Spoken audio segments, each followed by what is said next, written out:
I see Ronald Wayne and I'm like, bat signal.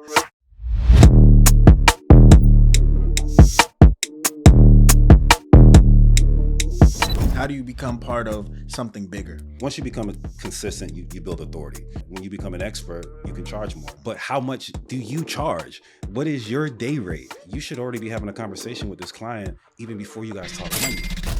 You monetize your Instagram. You monetize Threads. You have to provide value to other people. Whatever following you have, ask them a question. I did that all the time. So now I know exactly what they want because I asked them.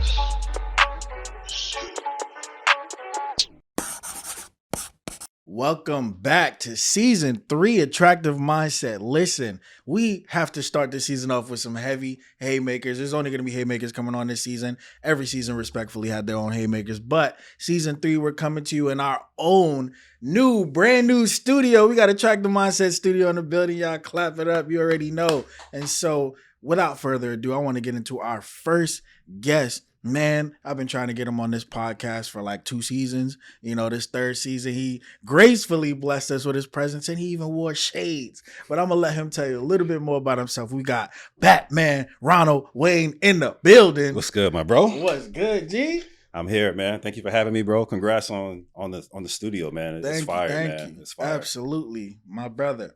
Tell the people that don't know you, which is wild if they don't, you know, what you do. I am a full-time entrepreneur, photographer, full-time photographer, and been doing it for 10 years now. And now I teach photographers how to get into space, how to monetize, and make a living doing photography because we know everybody and their mom got a camera. You know what I mean? So, absolutely. So that's what I do now, man. I teach now. It's a lot more fulfilling, and just trying to get back to the community, man. Okay. And then you got your merch on too. Got the merch on today. Got the merch on today. Just like I just about it. Yeah. I got the merch, just like small merch, man. I started 2017 and really just trying to brand myself and a message. You know what I mean? Because we all get taken advantage of. Yeah. Well, not all of us, but they try to take advantage of us. And during the early stages, that's when I started it, and just been running with it ever since, man. Absolutely, man. So on this podcast, I really like to bring the human element out of people because people look at our Instagrams and they're like, oh, he make this much money. They take this much, photos. They do this. They travel. They got the cars, all of that stuff. And I like to let people know that we're still humans. We're humans first. And we didn't start out where you see us now because we're not going to have just riddled through our feeds where we came from like that. You might see a post or story here and there like, hey, this is where we started. But most people will never meet that version of ourselves. And so we like to dive back and see how you got to where you are. For sure. And so give us, a rundown of where you from. I'm born and raised here, man. Okay. Yeah, born and raised in Miami. Okay, so being born and raised in Miami, what was Miami like for you growing up? It was Hollywood, Florida specifically. Okay. That's where I was born. So, growing up, man, parents were, now when I look at it, they did the best they could, average. I wasn't poor, but, just pretty good lifestyle. But growing up, man, I loved fitness, as a kid. So that's kind of like how I started my journey young, just playing video games in the fitness as well. And started just, working out, didn't really know what I wanted to do. So I started working out first and turned that into like, a business, started personal training and stuff like that. And what age was that? That was around like 21. Okay. Yeah, like 21. Maybe. Well, I started working out like when I was I started like super early, like 15. You know what I mean? And then did that for So you always been in the gym, man. Always been in the gym. The personal training, I was doing that. But then I also I was working at Publix at the time as well too, like early on. I started Publix when I was 18 years old. And I did that for like 15 years. A lot of people don't know that. Yeah. Wow. So. Publix for 15 years. So at what point during that time were you like, there's more, or I want to do something else? Instagram, Instagram came out and, obviously it was only pictures at the time. So you're just scrolling social media and just looking at a lot of pictures. Right. And at this time, it's crazy just thinking about it where it's like, I was so enticed just by the photos. Like I wanted to live a better lifestyle, just like looking at it. And so when I was scrolling Instagram, I'm like, I'm seeing these photographers. I'm like, well, I want to do this. You know what I mean? It look like they living a great life. What's up, y'all? Ronald Wayne here. I am here at the Attractive Mindset Podcast.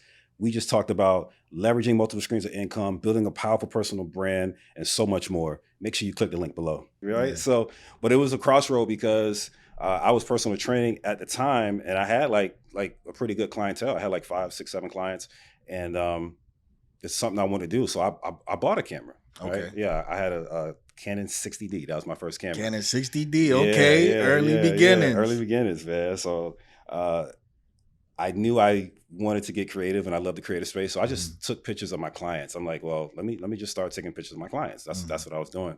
And then I had more fun taking photos of them than I actually did like training them.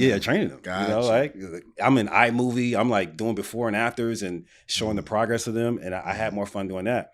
And I pretty much told them, you know, they saw me really having fun with the camera, you know, like, and they enjoyed the photos and the behind the scenes as well too. And I had some really good clients, and I told them, you know, I think I want to, you know, go into photography, right? And so they allowed me to do that. I did both for a while, and then I just kind of let personal training go because it wasn't that fulfilling. Yeah. You know, now the information that I know now, I would definitely have been an online trainer, but like I wasn't personally developed. Yeah. I was spending so much time, and I was like, I wanted freedom.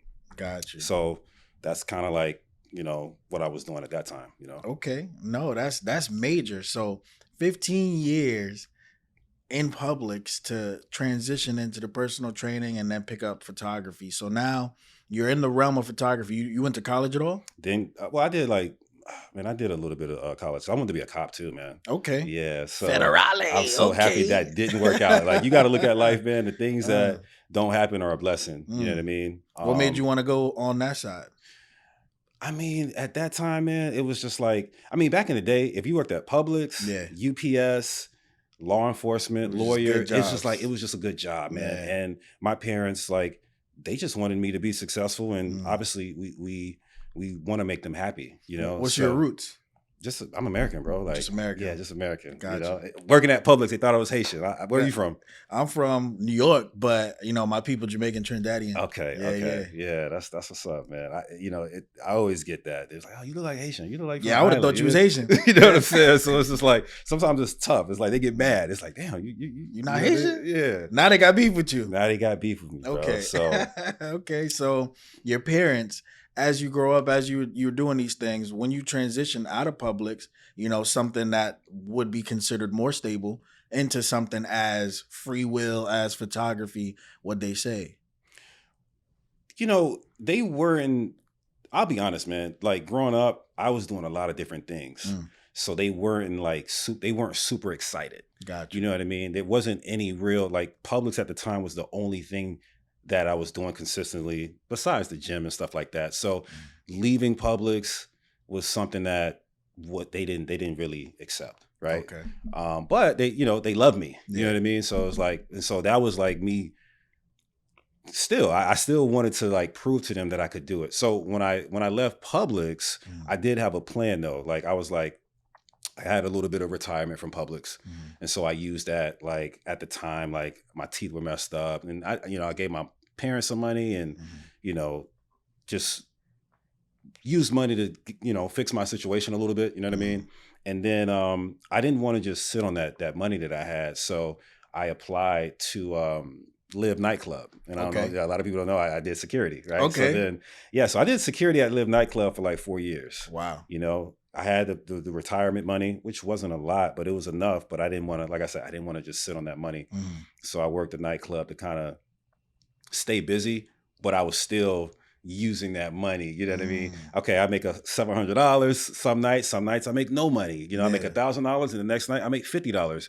But you still got bills. Yeah. And so it took me about 1.5 years, and then that money pretty much was gone. You know what I mean? And then, but the Live nightclub was dope, man. A lot of relationships out of there. So it was a really good experience at Live. Got it. Okay. And so at what point during your photography run were you like, this is it? I want to continue to do this, and I want to do this full time.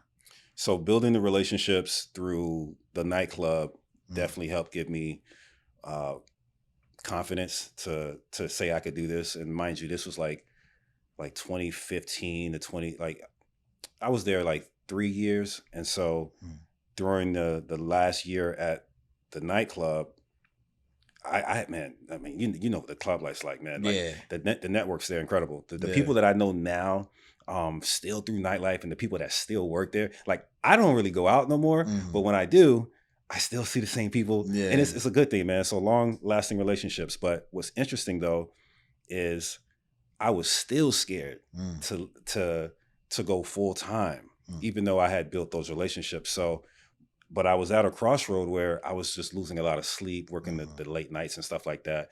So I went into another job, which is my last job before I went full time. And so I was like, well, if I'm going to do another job, I got to leverage this because I really want to do photography. Like I can't just have this job and then like I'm missing out on like what I really want to do. So I'm like, what job out there could like really help me leverage photography? So I was like, let me apply to the airport. So yeah, you got some pretty stable jobs. Yeah. So I applied to the airport, and that's like that was one of the funnest jobs, man. And I was the ramp agent. And so what we do, we put the bags on the plane, and you spend most of your time like in this room waiting for the planes because the planes are in the air. Yeah. Right. So you spend a lot of downtime playing video games. It's like that sounds fire. It's lit, right? Okay. Until the plane lands, and then it's like gotta hurry up. I seen a little bit of your story, like the Army. It's like because we go by military time in the airport too, so they don't play that late stuff. There's no such thing because like they lose money. You know what I'm saying? And that was good. I always had discipline, but that was a good experience.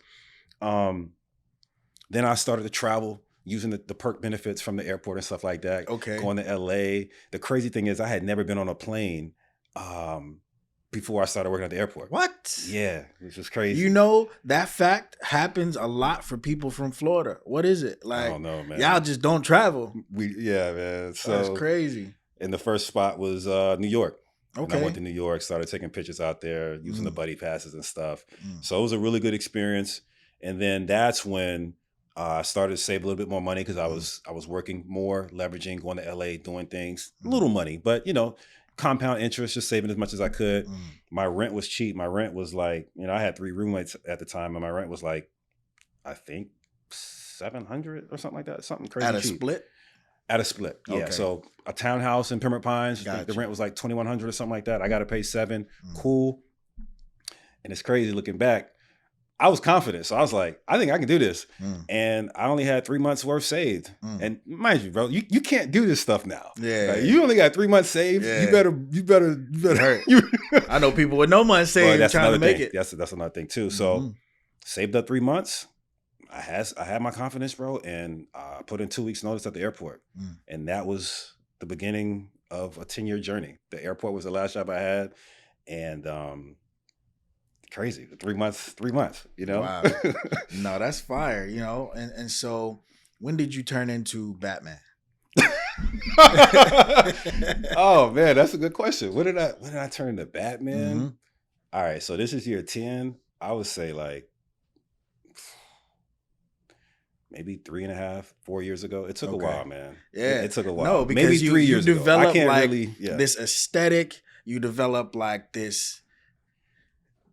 I don't know. I see Ronald Wayne and I'm like, bat signal. You know what I'm saying? Like they go hand in hand. And so, it's really hard when you're in the production industry. We understand how hard it is, not only in just production, but to thrive as a main photographer. Because photography, videography, you're going to get a lot more jobs in videography, 100%. Yeah. There's a lot more to do. But photography, to like staple on it, like you have big names. You have Serena Williams. You got... Listen, talk to us about that. Yeah. So, funny enough, man, like, the journey was, when I first started, man, it was just like shooting everything, trying to figure out what I wanted to shoot.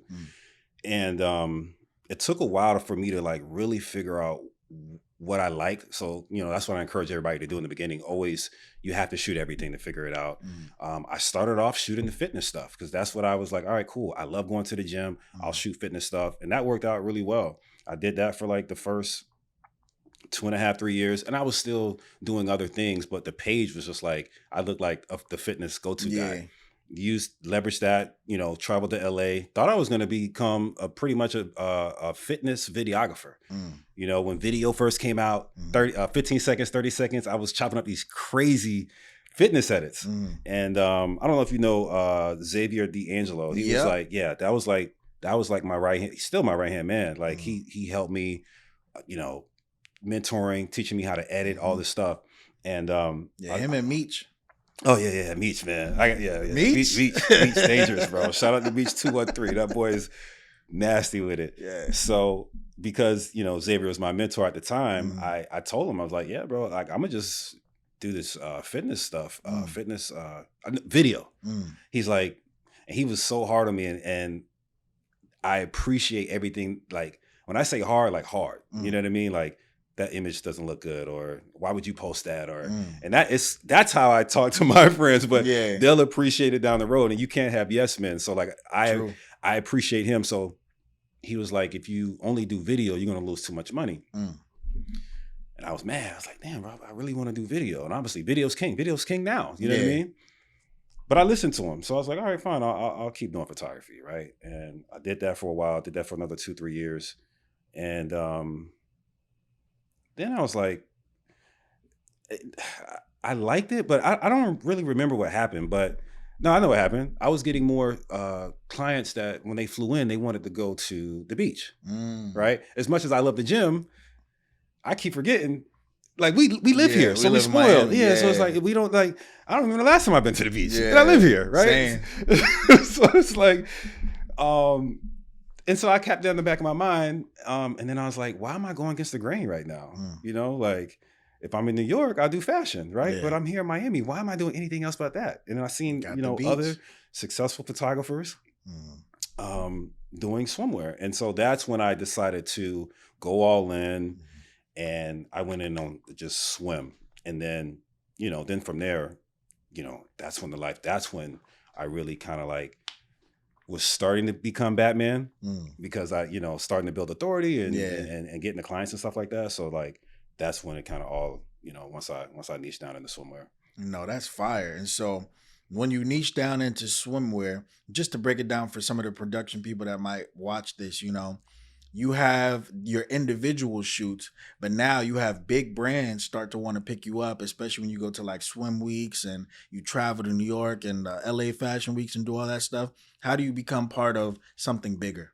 Right. So being consistent, once you become consistent, you build authority. And because I was consistent, that's all I had to show forth. And I was attracting the clients that I wanted to work with. I would look at what they had to offer and do the best I can to try to mimic, but in my own style, so that when someone's coming to my page, they're like, well, wait a minute, who's this guy? This is exactly what we want. And so while other people were posting a little bit of swim, a little bit of headshots, I built the authority, the trust. They look like they're willing to spend more money because I'm an expert in this field. This is the only thing I shoot, right? So that's what really, helped with the niche and stuff like that. Got it. Okay. And then, well, I wanted to take it towards the celeb route, but we'll save that. Okay. But now the topic that most people deal with that's a big issue is the money. Right. Being able to charge effectively. At what point did you get to where you're like, man, I'm finna hit these people with this price? Well, it's always when someone reaches out, and at least for me, and they said this is their budget, and I was like, wow, I can actually charge this much. That's what it was for me. That's when I realized it, and then from there, I always want to give as much value as possible, so I would always over deliver. But for me, I think the beginnings was, finding out that I was worth that. I could charge high, and also like not being afraid to just, this is my rate. But over time, I knew that when you become an expert, you can charge more. Just like, if you hurt your knee, if you go to the doctor, he's probably not going to give you a good answer. You got to go to a specialist, right? So that was kind of like the beginning. And then also throughout the years, going into education, I wanted to focus on that more. So then I just completely raised my prices so that I could, focus on that. Absolutely. Yeah. So for people that are really starting off with charging their prices and everything, how do you feel about them asking what's your budget versus providing a solid price? And it's two sides of this. I learned, I think both of them work, but I would still lean towards knowing how much value you have instead of asking, because the goal is to make the customer feel comfortable as possible, right? And usually when you're asking for a budget, it's because you want to know how much you can charge. But how much do you charge? What is your day rate? What how much are your services, right? And so for a while, man, I would always ask for a budget. And when I look back, it was because I really didn't know what I wanted to charge. And as some people be like, yeah, I just want to know the budget so I'm not wasting my time. But like, you should already be having a conversation with this client even before you guys talk money. Yeah. Like, you should be sitting down with them, trying to figure out how you can help them. What are their needs? What's their pain points? And so now, things have slowed down. People are like, they don't want to waste time and like, what's your budget? But you need to have conversations and build relationships with people. And like I always say, like, you know, we can even just jump right into it, man. Like, when I worked with Serena, I came probably 2 to 3 times below the budget. Wow. But I worked with her multiple times. Yeah. Right. And so I love using this story because it's like, if I say my budget's $20K, all right, cool. We think he's worth it, but they don't want to spend the budget the whole time. Right. So I actually wound up making the $20K because I worked with her multiple times. And every single time I'm getting more exposure, more authority. You know what I mean? I don't want to be a one-hit wonder. You know what I mean? Very true. So I do think both work, but I will always lean towards just knowing what my value is and presenting what my value is before asking. And the clients, and when we get into like making the clients feel good, they feel better. You know, if somebody asks me what's my budget, I don't feel comfortable. Yeah. Let's have a conversation. Like, listen, 100%. Let me know what we got on the table. And I'm not even going to tell you what my real budget is anyway. Yeah. So that's how I feel about it, man. So, and it's worked. It's worked for me. The client's like, hey, look, we got to, and I still shoot other stuff. Hey, we got a birthday party. We got something. All right, cool. Here's my rate. Okay. And so now, when it comes to an issue that I found that a lot of people in production have when it comes to them having a strong NIL, like you built your brand around Ronald Wayne. And so when people shoot with you, they expect you to pull up, obviously, and do the pictures. And so you're still only one person at the end of the day. How do you mitigate getting burnt out or being able to deal with so many different shoots and photography, videography, all of that stuff, while still bring in the amounts that you want to bring in? No, for sure. So now I'm building a small team. Don't really have a production company yet. That's something that I plan on doing in the near future. But because I have the trust and authority, as long as my name's on it, my clients are okay with it. And a lot of the people that I refer jobs are always coming to my sets anyway, right? So when I say, hey, I got Jordan, I got Alan, you know, any of these guys that I work with all the time, they're okay with it, you know, and they just trust the process. You know what I mean? Usually the jobs that I'm doing, like if I need more than one person, like I said, those are the people that I'm bringing anyway. So it's not like a big blow. Like, well, who's Jason? Who's this? You know what I mean? So that's how. But I definitely, you know, I got to sit down and have a talk with you. That's definitely something I'm trying to do, because as you grow, you realize that you're only one person, and they want you. They want your sauce. 100%. You know what I mean? So that's why I had to get in the education space, because I got to teach you the sauce. So when they need me, don't worry. I got a tribe. You know what I mean? 100%. You know, so that's how it is with that, for sure. Okay. And so in you creating your merch, I know we touched on it a little bit earlier. You know, one of the phrases that stick out to me the most, paid bookings only. That feels low-key personal. Right, you know, how'd you come up with that, or what situation happened for you to just really bring that out and be like, I'm putting this on a hat, putting this on a shirt? Good one, bro. I love it, man. 2017, broke as a joke in that condo, splitting rent, right? But, you know, I was listening to mentors. Eric Thomas was the king. He still is the king. You know what I mean? Just that's who I was listening to a lot.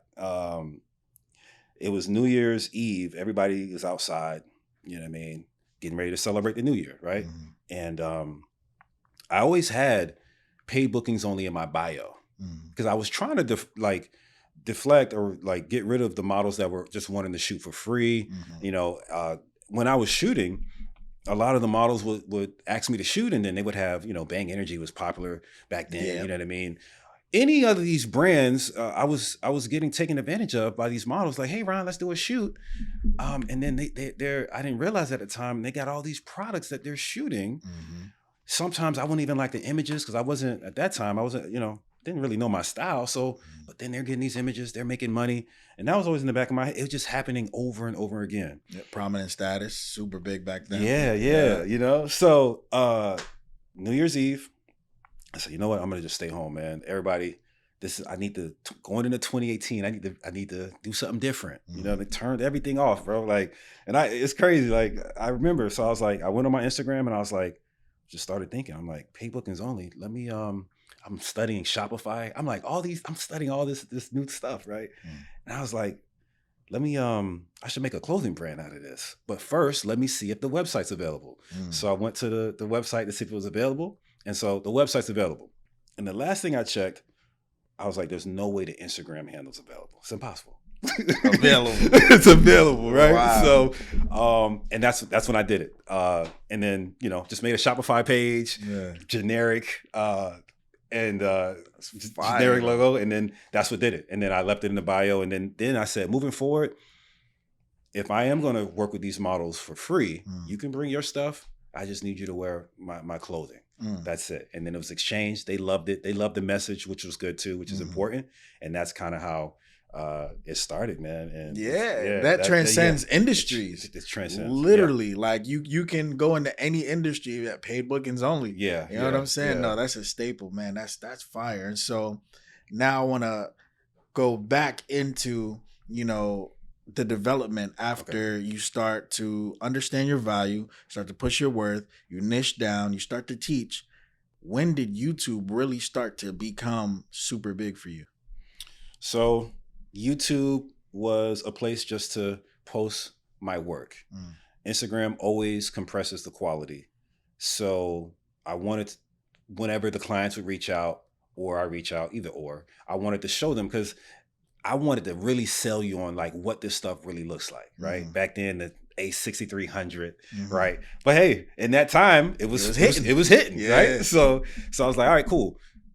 I've sold you on the Instagram and the website. Take a look at the YouTube, because there's no compromises on quality, right? And so I had no strategy. I was up. I had weddings on there. I had a lot of fitness stuff. Yeah, and it was going good. I had no idea what SEO.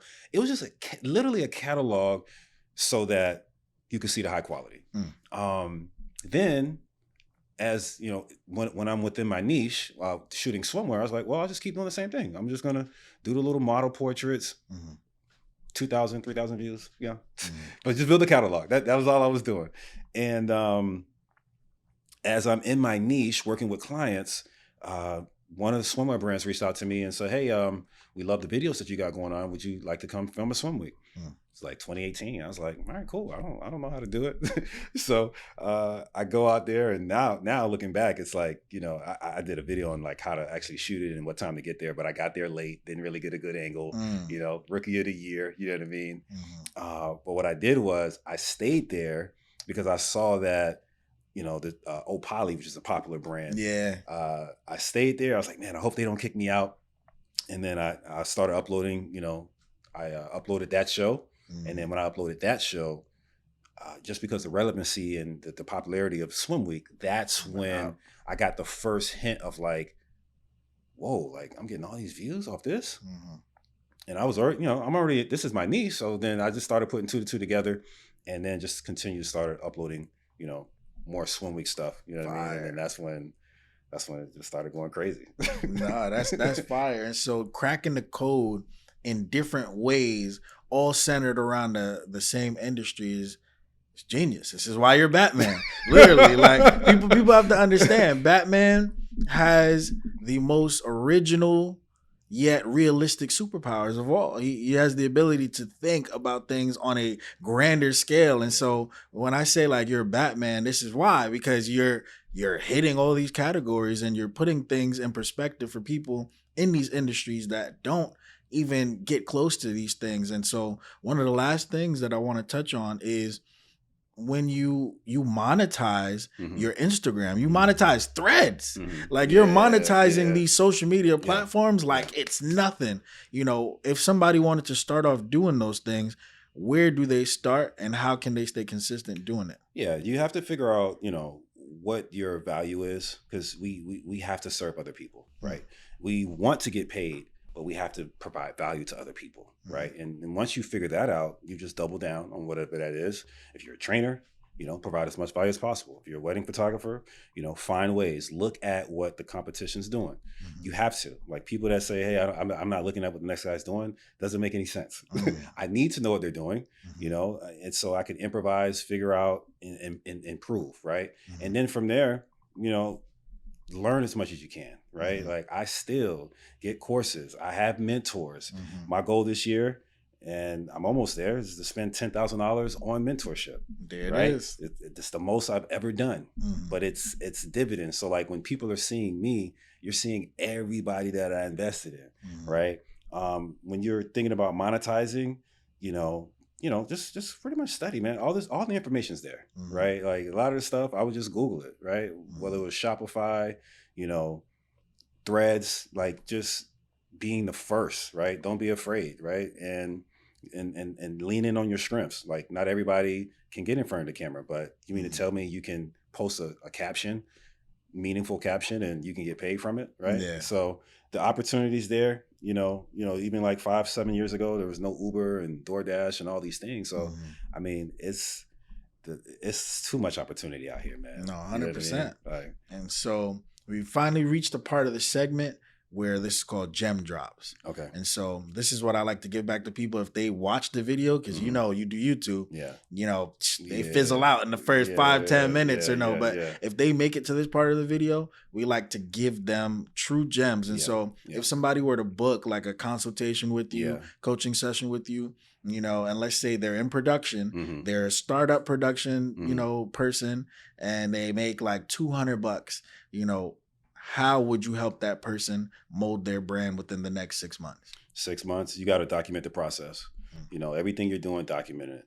That's the first thing you got to do.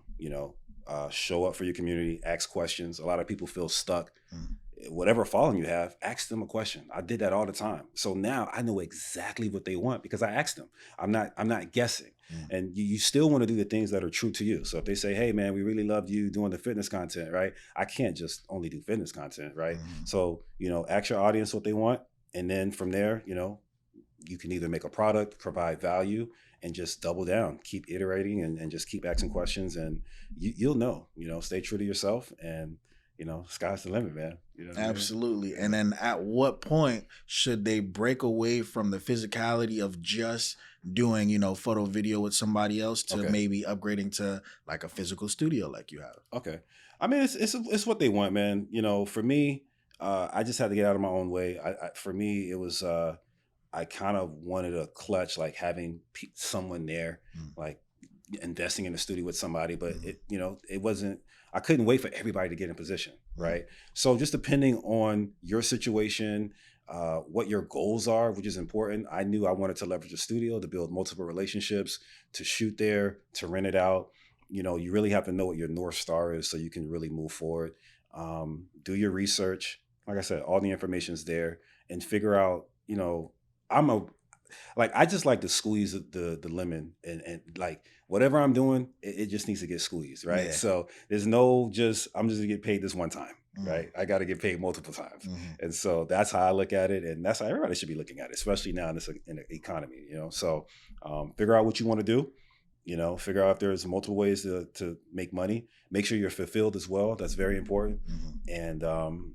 and then success will be on the way. No, absolutely. And Yeah. so as we enter quarter 4, Mhm. what would be some thoughts going through your head for the rest of the year? Like what do you have planned and how do you want to start off 2025? So 2024, the end of 2024, finally launching my coaching program, which will be next month.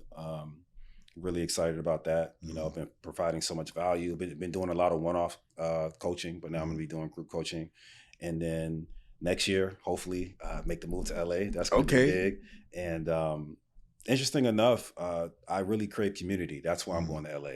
You know, if I shoot with celebrities, that's cool, but it's really a community is what I'm craving, because, you know, I always look back of like when I reached out to people and they didn't answer my questions. And so now that I've leaned into the education space, I have all people from all walks of life, you know, hit me up, asking me for advice. They feel comfortable asking me. So 2025, you know, go to LA, multiple studios, right? Like, we just not going to LA. Right. You know what I'm saying? Like, it's a plan. So, and I seen somebody that look like me do it, right? Like, so that's all I needed to see. All right, 100%. Cool. You know, so multiple studios, quality of life outside of the earthquakes. They do got a lot of earthquakes over there. They just had one. And mental health, man, is big. I work so much, man. I be in the house just on the computer. I want to get closer to nature, man. Just walk outside, mountains, because Miami is just, it's all the same. Yeah. I can drive 2 hours and still look the same. Vice City. Literally. You know, looking forward to that. And personal branding, even going back into the merch.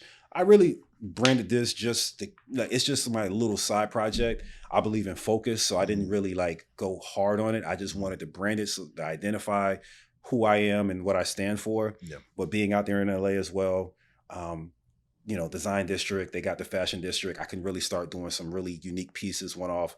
You know, we're not shooting every day. Nobody's shooting every day. Facts. Which is why I've done so many different things. So the days that I'm not shooting or coaching or doing anything, I can, hey, you know, I'm gonna go to Design District, Fashion District, and look for, you know, some stuff for the merch.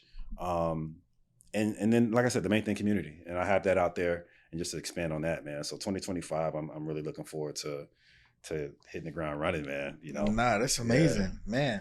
Got to just learn a little bit about you more even today, and that enhances the level of respect that anybody should have towards you. Like, you put in the work. Appreciate it. You've been through different situations. It wasn't just, oh yeah, I started photography and went up immediately, you know. And so, I appreciate you just sharing your story, coming on here, you know, just setting the example out here. It's like, if you don't know who Ronald Wayne is, I don't know, bro. You may not be as far along in your production career as you think, you know. So it's super big. Me coming out here from New York, the first 3 names I heard were Xavier, well, 4 technically, Xavier, Meech, you, and JD Visuals. Yeah, and JD Visuals ended up becoming my mentor. Wow. And then he went to the Navy and went off and do that. And so, you know, I went the production route, but I did it different.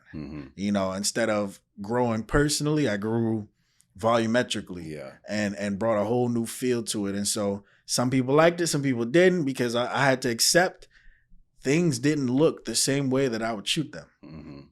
Everybody's different. Right. Your team is different. But the thing that I got back the most was time.